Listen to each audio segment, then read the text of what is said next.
آپ مجھے بتائیے کہ اس دور کے اندر جو دین کے نام پر کھڑے ہیں، جن کی عزتیں دین کی وجہ سے، آپ ان کو لے لیں، اللہ نے انہیں مسجد دی ہے، مدرسہ دیا ہے، آستانہ دیا ہے، انہیں خانقاہ دی ہے، انہیں کسی دینی منصب پر فائز کیا ہے،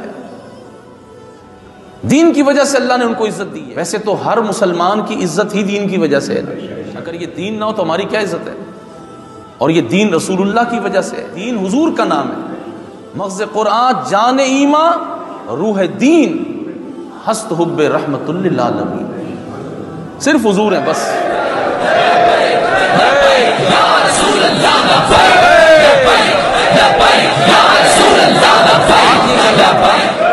کہ جو دین کے نام پر عزت کما کر کھڑے ہیں، مجھے بتائیں کہ ڈاکٹر عافیہ صدیقی کو اس ملک سے اور بھی بیٹیوں کو اس ملک سے بیچ دیا گیا اور 87 سال کی قید انہوں نے سنا دی، تو دینداروں نے کیا کیا ہے؟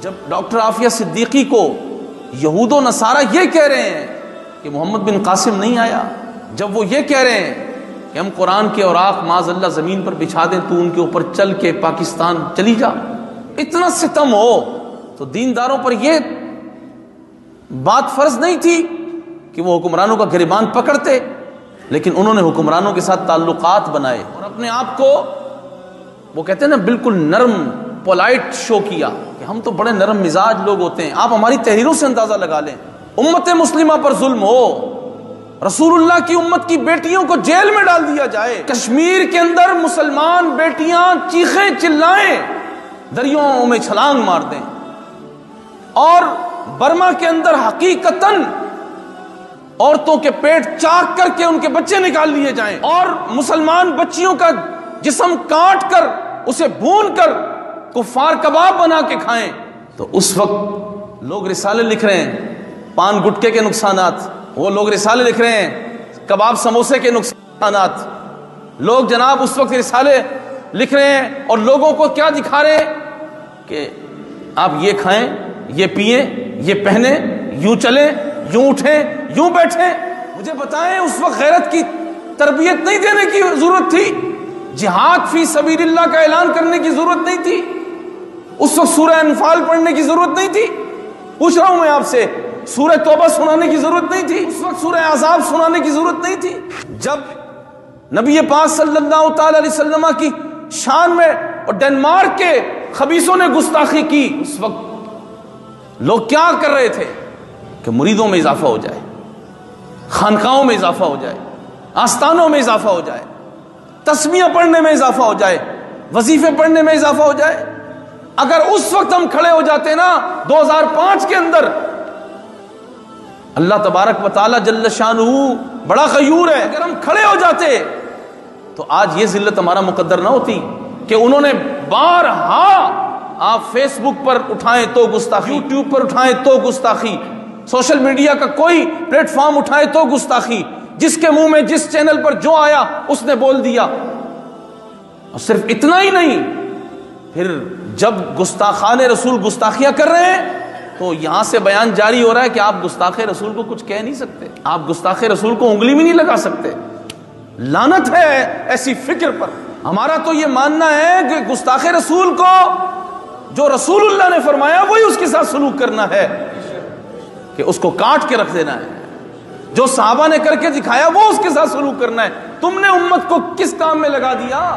تو عزیز دوستو، تھوڑی دیر کے لیے تو تفکر کریں، تھوڑا سا تو سمجھیں اس بات کو کہ قوم کو کیا تربیت دی گئی۔ میں آپ سے پوچھتا ہوں کہ جب رسول اللہ صلی اللہ تعالی علیہ وسلم کی شان میں بے ادبی ہو گئی، اب کوئی اور نیکی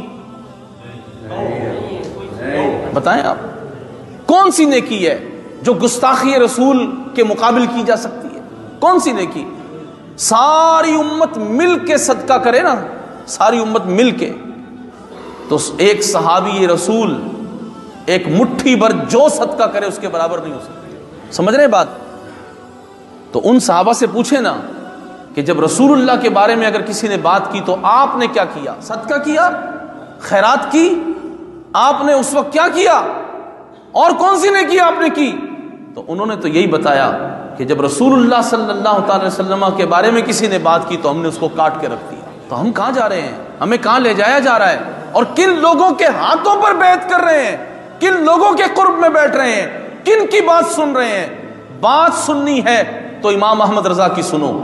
کروں تیرے نام پہ جاں فدا، نہ بس ایک جاں دو جہاں فدا، دو جہاں سے بھی نہیں جی بھرا، کروں کیا کروڑوں جہاں نہیں. لوگ عمران خان کی بات سننے چلے گئے. کوئی تو ہوتا جو کہتا کروں مدح اہل دول رضا، پڑے اس بلا میں میری بلا. صاحبزادہ صاحب عمران خان کی تعریف میں ٹاور کھڑے کر رہے ہیں. کاش وہ یہ کہتا کروں مدح اہل دول رضا، پڑے اس بلا میں میری بلا. میں گدا ہوں اپنے کریم کا، میرا دین پارہ نا نہیں.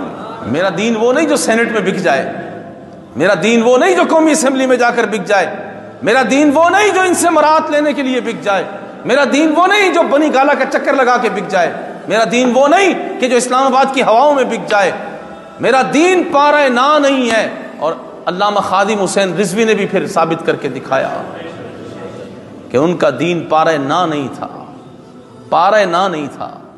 ان کا دین تو پھر وہ صدیق اکبر والا دین، فاروق اعظم، عثمان غنی، حیدر کرار، صحابہ کرام کی وہ طرز اور فکر کہ سب کچھ حضور پہ فدا کیا جا سکتا ہے.